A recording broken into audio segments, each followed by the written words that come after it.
আমার পেছনে যেটা দেখতে পাচ্ছেন এটা পৃথিবীর বৃহত্তম এবং কঠিন কারাগার, যার ধারণ ক্ষমতা 40,000। কল্পনাও করতে পারবেন না এখানের বন্দী মানুষরা কতটা বিপজ্জনক। আপনি কতজন মানুষের জীবন নিয়েছেন? কতজন? 5 জন নাকি 10 জন? 50 জনেরও বেশি।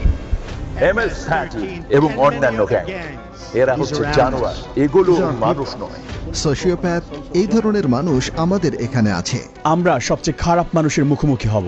সিকটে স্বাগতম। এল সালভাদরে নির্মিত পৃথিবীর বৃহত্তম কারাগার, যা নির্মিত হয়েছে পৃথিবীর সবচেয়ে গুরুতর অপরাধীদের বন্দী করতে। যারা এখানে প্রবেশ করে তারা জীবদ্দশায় আর বের হতে পারে না। এখান থেকে বাইরে যাওয়ার কোনো উপায় নেই। তুমি কিভাবে এখান থেকে বের হয়ে আসবে? এই 6 মিলিয়ন মানুষের ছোট দেশে সর্ববৃহৎ কারাগারের প্রয়োজন এই গ্যাংগুলোর জন্য।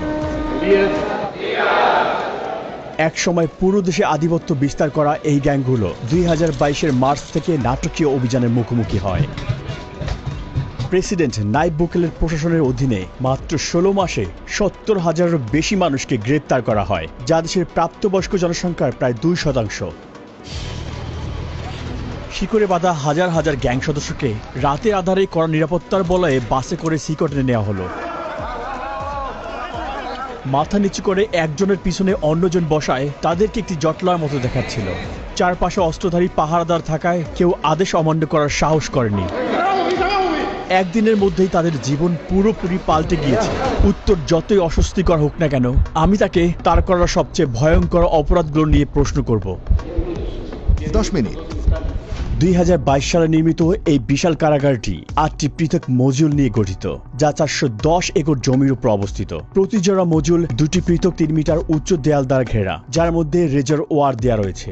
9 মিটার উঁচু বিশাল দেয়াল দিয়ে পুরো জায়গাটি ঘেরা, যার উপরে রয়েছে 3 মিটার উঁচু বৈদ্যুতিক তার, যেখানে 15,000 ভোল্ট বিদ্যুৎ বইছে। চারপাশের 19টি ওয়াচ টাওয়ারের মাধ্যমে কোনো কিছু নজর এড়ায় না। এই সম্পূর্ণ ব্যবস্থা শুধু পালানোর রাস্তাকেই বন্ধ করে না, বরং পালানোর চিন্তাকেও মুছে দেয়।